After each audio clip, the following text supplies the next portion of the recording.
The Vale of the Lost Women by Robert E. Howard. Chapter 1. The thunder of the drums and the great elephant tusk horns was deafening, but in Olivia's ears the clamor seemed but a confused muttering, dull and far away. As she lay on the angareb in the great hut, her state bordered between delirium and semi-unconsciousness. Outward sounds and movements scarcely impinged upon her senses. Her whole mental vision, though dazed and chaotic, was yet centered with hideous certitude on the naked, writhing figure of her brother, blood streaming down his quivering thighs. Against a dim nightmare background of dusky, interweaving shapes and shadows, that white form was limned in merciless and awful clarity. The air seemed still to pulsate with an agonized screaming, mingled and interwoven obscenely with a rustle of fiendish laughter. She was not conscious of sensation as an individual, separate and distinct from the rest of the cosmos. She was drowned in a great gulf of pain, was herself but pain crystallized and manifested in flesh. So she lay without conscious thought or motion, while outside the drums bellowed, the horns clamored, and barbaric voices lifted hideous chants, keeping time to naked feet slapping the hard earth and open palms smiting one another softly. But through her frozen mentality, individual consciousness at last began to seep. A dull wonder that she was still bodily unharmed first made itself manifest. She accepted the miracle without thanksgiving. The matter seemed meaningless. Acting mechanically, she sat up on the angareb and stared dully about her. Her extremities made feeble beginnings of motions, as if responding to blindly awakening nerve centers. Her naked feet scruffed nervously at the hard beaten dirt floor. Her fingers twitched convulsively at the skirt of the scanty under-tunic which constituted her only garment. Impersonally she remembered that once, it seemed long, long ago, rude hands had torn her other garments from her body, and she had wept with fright and shame. It seemed strange now that so small a wrong should have caused her so much woe. The magnitude of outrage and indignity was only relative, after all, like everything else. The hut door opened and a black woman entered, a lithe pantherish creature whose supple body gleamed like polished ebony, adorned only by a wisp of silk twisted about her strutting loins. The white of her eyeballs reflected the firelight outside as she rolled them with wicked meaning. She bore a bamboo dish of food, smoking meat, roasted yams, mealies, unwieldy ingots of native bread, and a vessel of hammered gold filled with Yarati beer. These she set down on the angareb, but Olivia paid no heed. She sat staring dully at the opposite wall, hung with mats woven of bamboo shoots. The young black woman laughed evilly, with a flash of dark eyes and white teeth, and with a hiss of spiteful obscenity and a mocking caress that was more gross than her language, she turned and swaggered out of the hut, expressing more taunting insolence with the motions of her hips than any civilized woman could with spoken insults. Neither the wench's words nor her actions had stirred the surface of Olivia's consciousness. All her sensations were still turned inward.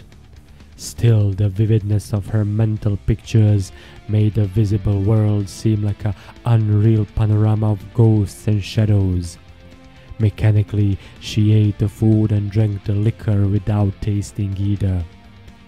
It was still mechanically that at last she rose and walked unsteadily across the hut, to peer out through a crack between the bamboos. It was an abrupt change in the timbre of the drums and horns that reacted upon some obscure part of her mind and made her seek the cause without sensible volition. At first she could make out nothing of what she saw. All was chaotic and shadowy, shapes moving and mingling, writhing and twisting, black formless blocks hewed out starkly against a setting of blood red that dulled and glowed. Then actions and objects assumed their proper proportions, and she made out men and women moving about the fires. The red light glinted on silver and ivory ornaments. White plumes nodded against the glare. Naked black figures strutted and posed, silhouettes carved out of darkness and limed in crimson. On an ivory stool, flanked by giants in plumed headpieces and leopard skin girdles, sat a fat, squat shape, abysmal, repulsive, a toad-like chunk of blackness, reeking of the dank, rotting jungle and the nighted swamps. The creature's pudgy hands rested on the sleek arch of his belly. His nape was a roll of sooty fat that seemed to thrust his bullet head forward. His eyes gleamed in the firelight like live coals in a dead black stump. Their appalling vitality belied the inert suggestion of the gross body. As the girl's gaze rested on that repellent figure, her body stiffened and tensed as frantic life surged through her again. From a mindless automaton, she changed suddenly to a sentient mold of live, quivering flesh, stinging and burning. Pain was drowned in hate, so intense it in turn became pain. She felt hard and brittle, as if her body were turning to steel. She felt her hate flow almost tangibly out along the line of her vision, so it seemed to her that the object of her emotion should fall dead from his carven stool because of its force. But if Bajuj, king of Bakalah, felt any psychic discomfort because of the concentration of his captive, he did not show it. He continued to cram his frog-like mouth to capacity with handfuls of mealies scooped up from a vessel held up to him by a kneeling woman, and to stare down a broad lane which was being formed by the action of his subjects in pressing back on either hand. Down the line, walled with sweaty black humanity, Olivia vaguely realized some important personage would come, judging from the strident clamor of drum and horn. And as she watched, one came. A column of fighting men, marching three abreast, advanced toward the ivory stool. A thick line of waving plumes and glinting spears meandering through the motley crowd. At the head of the ebon spearmen strode a figure at the sight of which Olivia started violently. Her heart seemed to stop, then began to pound again, suffocatingly. Against that dusky background, this man stood out with vivid distinctness. He was clad like his followers in leopard skin loincloth and plumed headpiece, but he was a white man. It was not in the manner of a supplicant or a subordinate that he strode up to the ivory stool, and sudden silence fell over the throng as he halted before the squatting figure. Olivia felt the tenseness, though she only dimly knew what it portended. For a moment, Bajuj sat craning his short neck upward, like a great frog.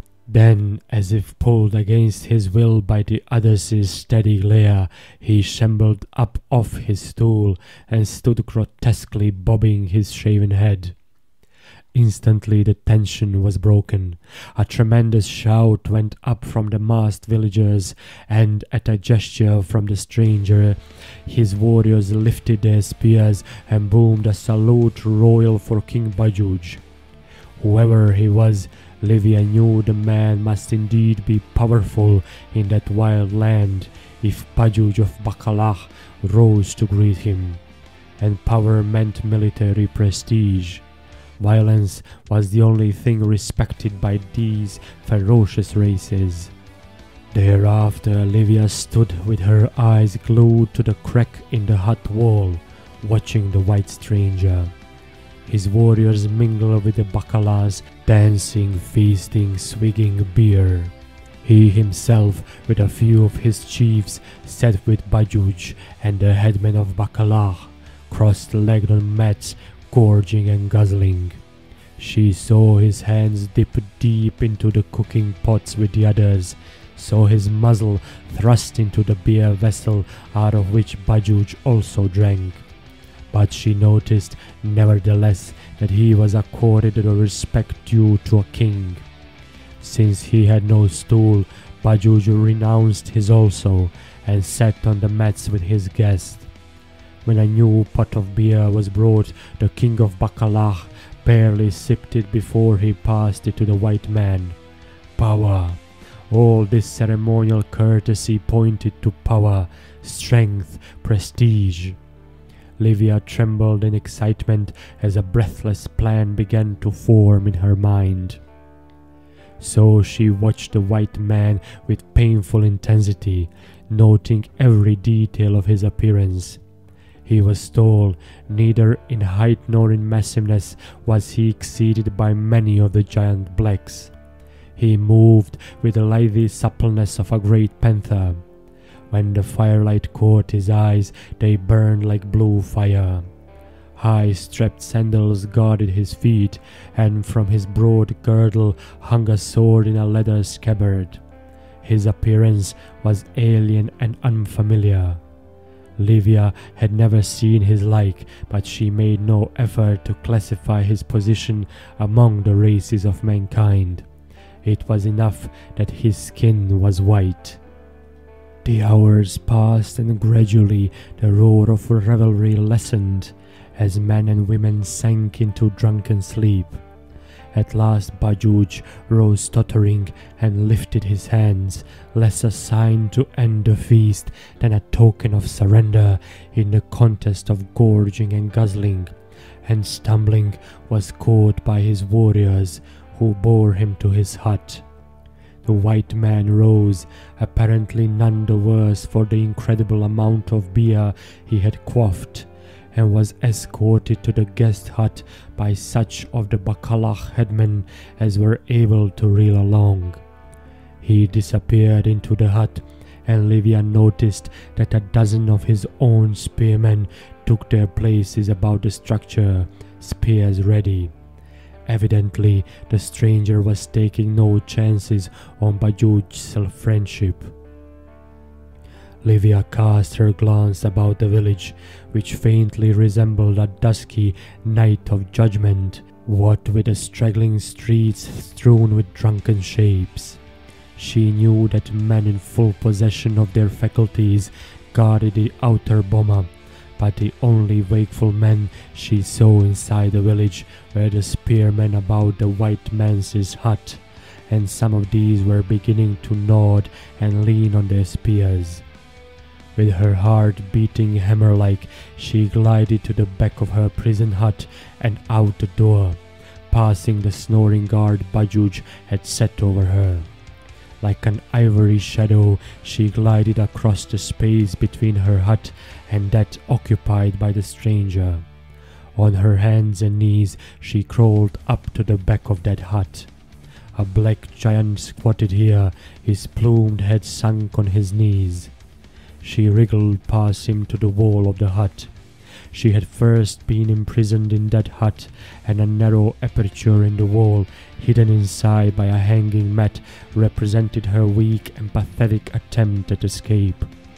She found the opening, turned sidewise, and wriggled her lively body through, thrusting the inner mat aside. Firelight from without faintly illumined the interior of the hut.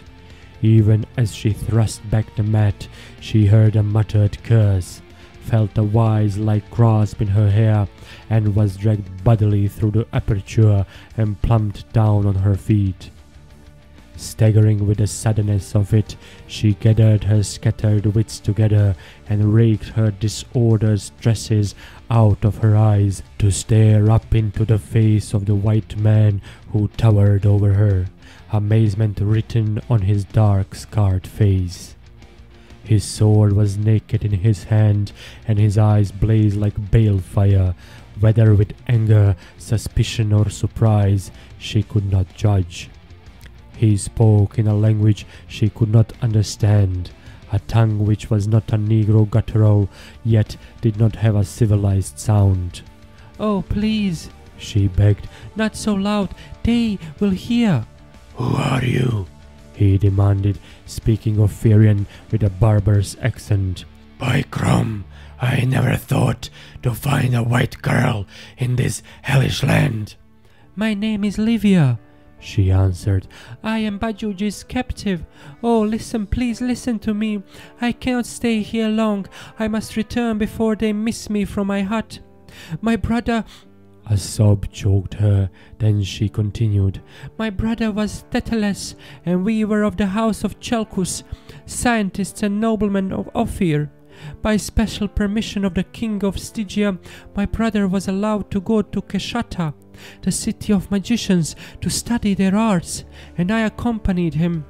He was only a boy, younger than myself." Her voice faltered and broke.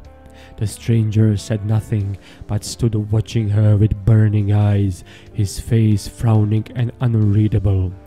There was something wild and untamable about him that frightened her and made her nervous and uncertain. "The Black Kushites raided Keshata," she continued hurriedly. "We were approaching the city in a camel caravan.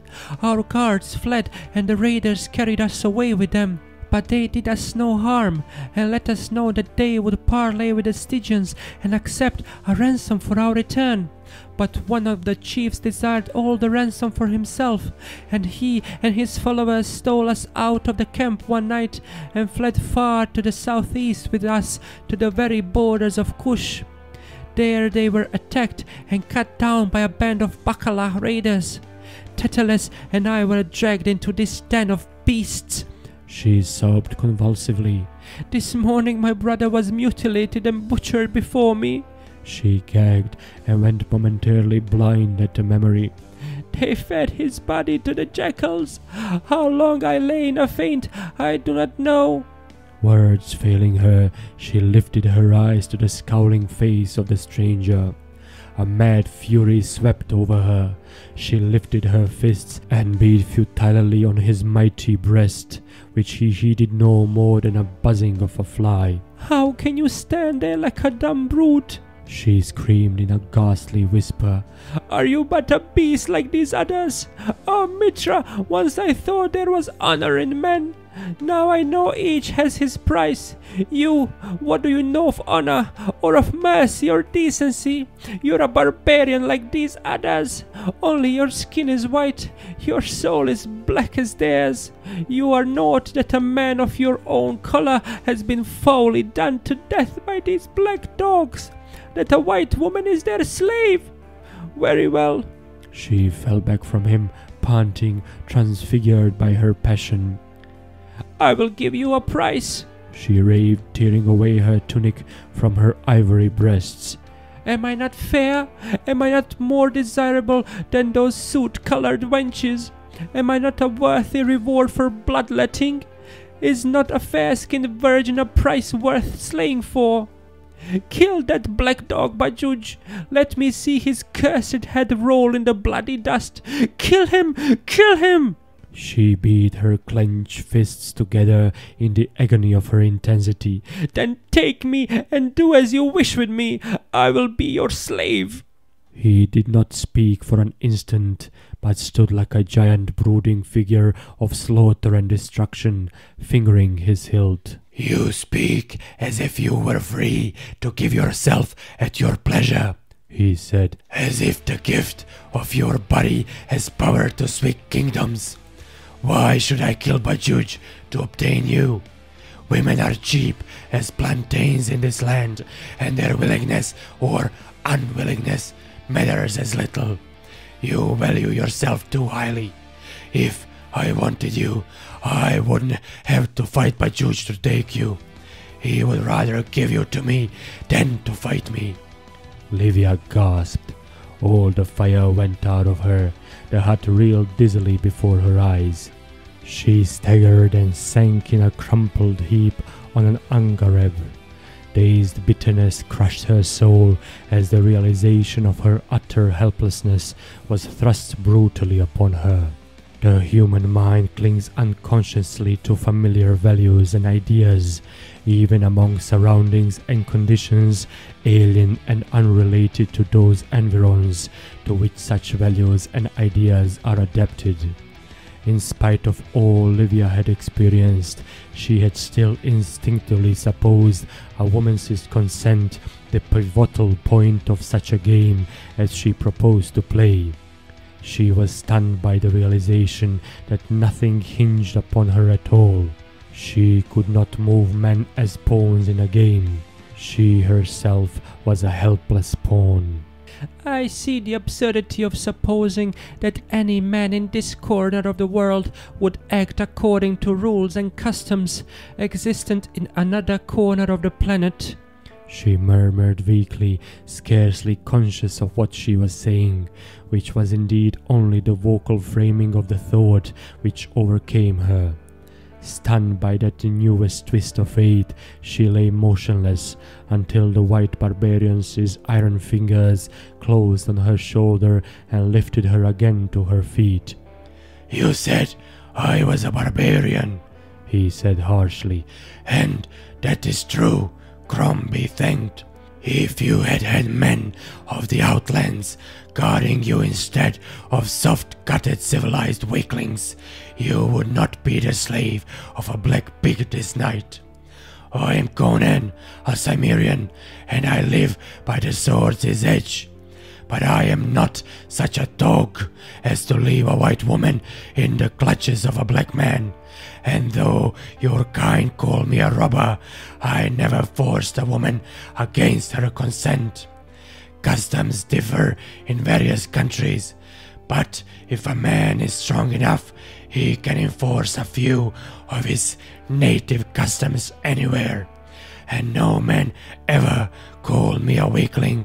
If you were old and ugly as the devil's pet vulture, I'd take you away from Bajuj, simply because of the color of your hide. But you are young and beautiful, and I have looked at black sluts until I am sick at the guts. I'll play this game your way, simply because some of your instincts correspond with some of mine. Get back to your hut. Bajuj's too drunk to come to you tonight, and I'll see that he is occupied tomorrow. And tomorrow night it will be Conan's bed you will warm, not Bajuj's." "How will it be accomplished?" She was trembling with mingled emotions. "Are these all your warriors?" "They are enough," he grunted. "Bamulas, every one of them, and suckled at the tits of war. I came here at Bajuj's request. He wants me to join him in an attack on Gigi. Tonight we feasted. Tomorrow we hold council. When I get through with him, he'll be holding council in hell." "You will break the truce?" "Truces in this land are made to be broken," he answered grimly. "He would break his truce with Gigi, and after we looted the town together, he'd wipe me out the first time he caught me off guard. What would be blackest treachery in another land is wisdom here. I have not fought my way alone to this position of Fore Chief of the Bamulas without learning all the lessons the Black Country teaches. Now, go back to your hut and sleep, knowing it is not for Bajuj, but for Conan that you preserve your beauty." Chapter 2. Through the crack in the bamboo wall, Olivia watched, her nerves taut and trembling. All days since their late waking, bleary and sodden from their debauch of the night before, the black people had prepared a feast for the coming night. All day Conan the Cimmerian had sat in the hut of Bajuj, and what had passed between them, Olivia could not know. She had fought to hide her excitement from the only person who entered her hut, the vindictive black girl who brought her food and drink. But that ribald wench had been too groggy from her libations of the previous night to notice the change in her captive's demeanour. Now night had fallen again, fires lighted the village, and once more the chiefs left the king's hut and squatted down in the open space between the huts to feast and hold a final ceremonious council. This time there was not so much beer guzzling. Olivia noticed the Bamulahs casually converging toward the circle where sat the chief men. She saw Bajuj, and sitting opposite him across the eating pots, Conan, laughing and conversing with the giant Aja, Bajuj's war chief. The Cimmerian was gnawing a great beef bone, and as he watched, she saw him cast a glance across his shoulder. As if it were a signal for which they had been waiting, the Bamulahs all turned their gaze towards their chief. Conan rose, still smiling, as if to reach into a nearby cooking pot. Then, quick as a cat, he struck Aja a terrible blow with a heavy bone. The Bakalah war chief slumped over, his skull crushed in, and instantly a frightful yell rent the skies as the Bamulahs went into action like blood-mad panthers. Cooking pots overturned, scalding the squatting women, bamboo walls buckled to the impact of plunging bodies, screams of agony ripped the night, and over all rose the exultant "Yea, yea, yea" of maddened Bamulahs, the flame of spears that crimsoned in the lurid glow. Bakalah was a madhouse that reddened into a shambles. The action of the invaders paralyzed the luckless villagers by its unexpected suddenness. No thought of attack by their guests had ever entered their woolly pates. Most of the spears were stacked in the huts, many of the warriors already half drunk.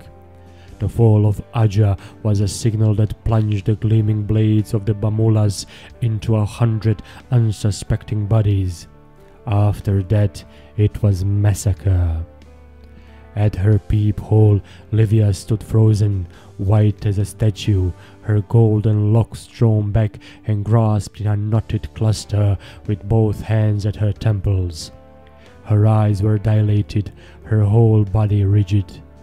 The yells of pain and fury smote her tortured nerves like a physical impact. The writhing, slashing forms blurred before her, then sprang out again with horrifying distinctness. She saw spears sink into writhing black bodies, spilling red. She saw clubs swing and descend with brutal force on kinky heads. Brands were kicked out of the fires, scattering sparks. Hut thatches smouldered and blazed up.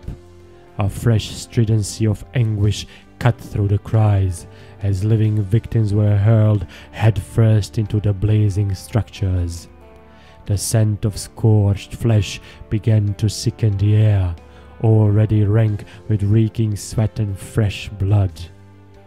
Livia's overwrought nerves gave way. She cried out again and again, shrill screams of torment, lost in the roar of flames and slaughter. She beat her temples with her clenched fists. Her reason tottered, changing her cries to more awful peals of hysterical laughter. In vain she sought to keep before her the fact that it was her enemies who were dying thus horribly, that this was as she had madly hoped and plotted, that this ghastly sacrifice was a just repayment for the wrongs done her and hers. Frantic terror held her in its unreasoning grasp. She was aware of no pity for the victims who were dying wholesale under the dripping spears. Her only emotion was blind, stark, mad, unreasoning fear. She saw Conan, his white form contrasting with the black's. She saw his sword flash, and men went down around him. Now a struggling knot swept around the fire, and she glimpsed a fat, squat shape writhing in its midst. Conan plowed through and was hidden from view by the twisting black figures. From the midst a thin squealing rose unbearably. The press split for an instant, and she had one awful glimpse of a reeling, desperate, squat figure streaming blood. Then the throng crowded in again, and steel flashed in the mob like a beam of lightning through the dusk. A beast-like baying rose, terrifying in its primitive exultation. Through the mob Conan's tall form pushed its way. He was striding toward the hut where the girl cowered, and in his hand he bore a ghastly relic. The firelight gleamed redly on King Bajuj's severed head. The black eyes, glassy now instead of vital, rolled up, revealing only the whites. The jaw hung slack as if in a grin of idiocy. Red drops showered thickly along the ground. Olivia gave back with a moaning cry. Conan had paid the price and was coming to claim her, bearing the awful token of his payment. He would grasp her with his hot, bloody fingers, crush her lips with mouth still panting from the slaughter. With the thought came delirium. With a scream, Olivia ran across the hut, threw herself against the door in the black wall. It fell open, and she darted across the open space, a flitting white ghost in a realm of black shadows and red flame. Some obscure instinct led her to the pen where the horses were kept. A warrior was just taking down the bars that separated the horse pen from the main boma, and he yelled in amazement as she darted past him. A dusky hand clutched at her, closed on the neck of her tunic. With a frantic jerk she tore away, leaving the garment in his hand. The horses snorted and stampeded past her, rolling the black warrior in the dust. Lean, wiry steeds of the Kushite breed, already frantic with the fire and the scent of blood. Blindly she caught at a flying mane, was jerked off her feet, struck the ground again on her toes, sprang high, pulled and scrambled herself upon the horse's straining neck. Mad with fear, the herd plunged through the fires, their small hooves knocking sparks in a blinding shower. The startled black people had a wild glimpse of the girl clinging naked to the mane of a beast that raced like the wind that streamed out his rider's loose yellow hair. Then straight for the boma the steed bolted, soared breathtakingly into the air, and was gone into the night. Chapter 3. Olivia could make no attempt to guide her steed, nor did she feel any need of so doing. The yells and the glow of the fires were fading out behind her. The wind tossed her hair and caressed her naked limbs. She was aware only of a dazed need to hold to the flowing mane and ride over the rim of the world and away from all agony and grief and horror. And for hours the wiry steed raced, until, topping a starlit crest, he stumbled and hurled his rider headlong. She struck on soft cushioning sward and lay for an instant half stunned, dimly hearing her mount trot away. When she staggered up, the first thing that impressed her was the silence. It was an almost tangible thing, soft, darkly velvet, after the incessant blare of barbaric horns and drums which had maddened her for days. She stared up at the great white stars clustered thickly in the dark blue sky. There was no moon, yet the starlight illuminated the land, though elusively, with unexpected clusterings of shadows. She stood on a swarded eminence from which the gently molded slopes ran away, soft as velvet under the starlight. Far away in one direction, she discerned a dense dark line of trees which marked the distant forest. Here there was only night and trance-like stillness and a faint breeze blowing through the stars. The land seemed vast and slumbering. The warm caress of the breeze made her aware of her nakedness, and she wriggled uneasily, spreading her hands over her body. Then she felt the loneliness of the night and the unbrokenness of the solitude. She was alone. She stood naked on the summit of the land, and there was none to see, nothing but night and the whispering wind. She was suddenly glad of the night and the loneliness. There was none to threaten her or to seize her with rude, violent hands. She looked before her and saw the slope falling away into a broad valley. Their fronds waved thickly, and the starlight reflected whitely on many small objects scattered throughout the vale. She thought they were great white blossoms, and the thought gave rise to a vague memory. She thought of a valley of which the blacks had spoken with fear, a valley to which had fled the young women of a strange brown-skinned race which had inhabited the land before the coming of the ancestors of the Bakalahs. There, men said, they had turned into white flowers, had been transformed by the old gods to escape their ravishers. There no black man dared go. But into that valley Olivia dared go. She would go down those grassy slopes which were like velvet under her tender feet. She would dwell there among the nodding white blossoms, and no man would ever come to lay hot, rude hands on her. Conan had said the pacts were made to be broken. She would break her pact with him.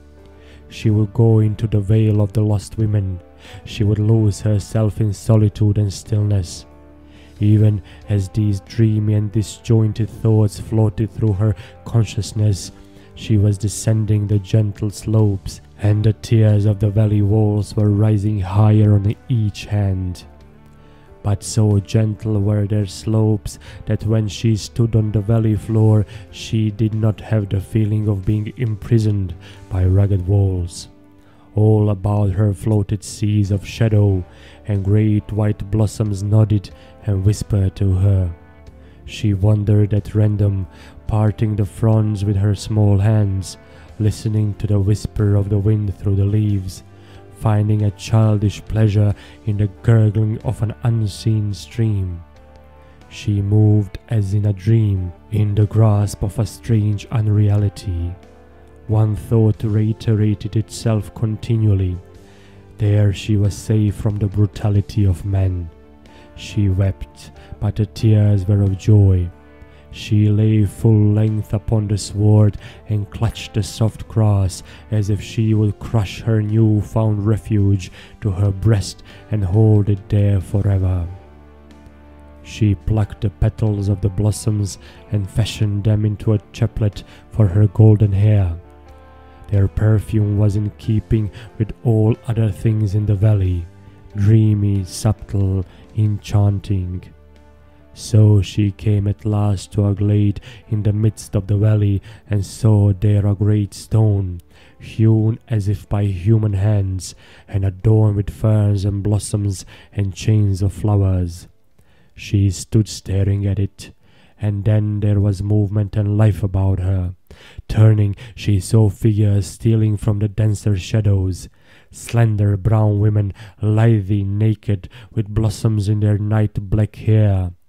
Like creatures of a dream they came about her, and they did not speak. But suddenly terror seized her as she looked into their eyes. Those eyes were luminous, radiant in the starshine, but they were not human eyes. The forms were human, but in the souls a strange change had been wrought, a change reflected in their glowing eyes. Fear descended on Olivia in a wave. The serpent reared its grisly head in her new-found paradise. But she could not flee. The lithe brown women were all about her. One, lovelier than the rest, came silently up to the trembling girl and enfolded her with supple brown arms. Her breath was scented with the same perfume that stole from the white blossoms that waved in the starshine. Her lips pressed Livia's in a long, terrible kiss. An Ophirean felt coldness running through her veins. Her limbs turned brittle like a white statue of marble. She lay in the arms of her captress, incapable of speech or movement. Quick, soft hands lifted her and laid her on the altar stone amidst a bed of flowers. The brown women joined hands in a ring and moved supplely about the altar, dancing a strange dark measure.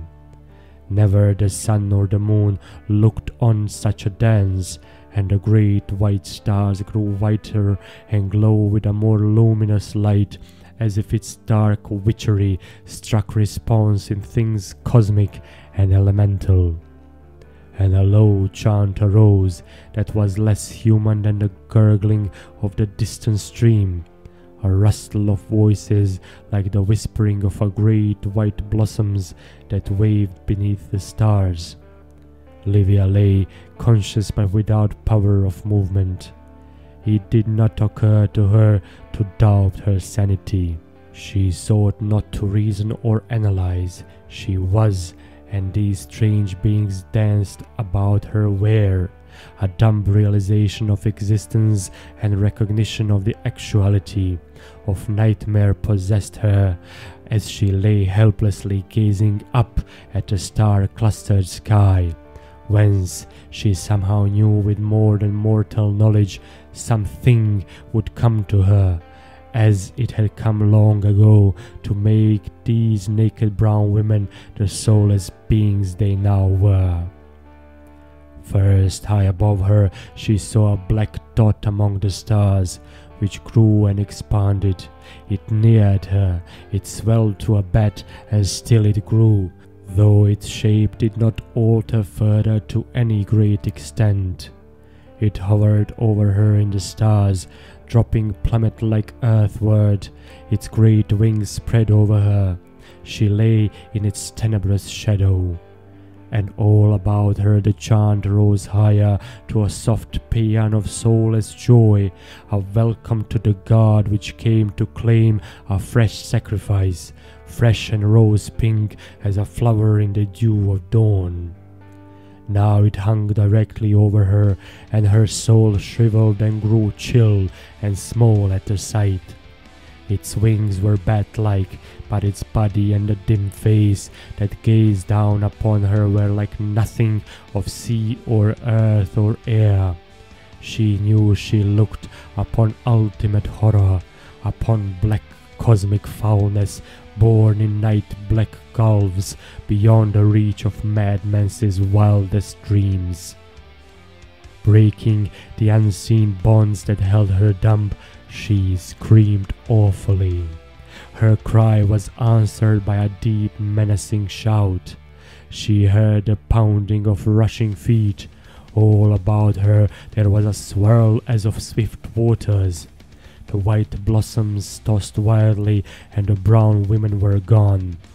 Over her hovered a great black shadow, and she saw a tall white figure with plumes nodding in the stars, rushing toward her. "Conan!" The cry broke involuntarily from her lips. With a fierce, inarticulate yell, the barbarian sprang into the air, lashing upward with his sword that flamed in the starlight. The great black wings rose and fell. Olivia, dumb with horror, saw the Cimmerian enveloped in the black shadow that hung over him. The man's breath came pantingly. His feet stamped the beaten earth, crushing the white blossoms into the dirt. The rending impact of the blows echoed through the night. He was hurled back and forth like a rat in the grip of a hound. Blood splashed thickly on the sword, mingling with the white petals that lay strewn like a carpet. And then the girl, watching that devilish battle as in a nightmare, saw the black winged thing waver and stagger in mid-air. There was a threshing beat of crippled wings, and the monster had torn clear and was soaring upward to mingle and vanish among the stars. Its conqueror staggered dizzily, sword poised, legs wide braced, staring upward, stupidly amazed at victory, but ready to take up again the ghastly battle. An instant later, Conan approached the altar, panting, dripping blood at every step. His massive chest heaved, glistening with perspiration. Blood ran down his arms in streams from his neck and shoulders. As he touched her, the spell on the girl was broken, and she scrambled up and slid from the altar, recoiling from his hand. He leaned against the stone, looking down at her, where she cowered at his feet. "Men saw you ride out of the village," he said. "I followed as soon as I could, and picked up your track, though it was no easy task following it by torchlight. I tracked you to the place where your horse threw you, and though the torches were exhausted by then, and I could not find the prints of your bare feet on the sward, I felt sure you had descended into the valley. My men would not follow me, so I came alone on foot. What wail of devils is this? What was that thing?" "A god," she whispered. "The black people spoke of it. A god from far away and long ago." "A devil from the outer dark," he grunted. "Oh, they are nothing uncommon. They lurk as thick as fleas outside the belt of light which surrounds the world. I've heard the wise men of Zamora talk of them. Some find their way to earth, but when they do, they have to take on earthly form and flesh of some sort. A man like myself with a sword is a match for any amount of fangs and talons, infernal or terrestrial. Come, my men await me beyond the ridge of the valley." She crouched motionless, unable to find words, while he frowned down at her. Then she spoke. "I ran away from you. I planned to dupe you. I was not going to keep my promise to you. I was yours by the bargain we made, but I would have escaped from you if I could. Punish me as you will." He shook the sweat and blood from his locks and sheathed his sword. "Get up," he grunted. "It was a foul bargain I made. Do not regret that black dog Bajuj, but you are no wench to be bought and sold. The ways of men vary in different lands, but a man need not be a swine wherever he is. After I thought a while, I saw that to hold you to your bargain would be the same as if I had forced you. Besides, you are not tough enough for this land.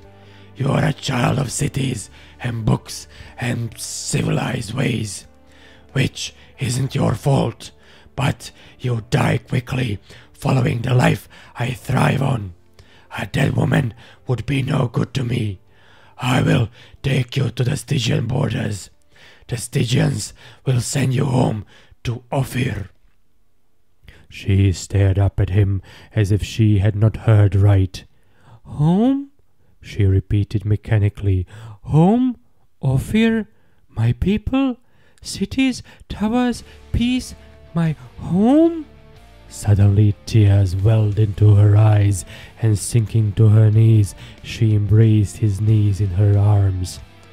"Crom, girl," grunted Conan, embarrassed. "don't do that. You think I was doing you a favor by kicking you out of this country? Haven't I explained that you are not the proper woman for the war chief of the Bamulahs?"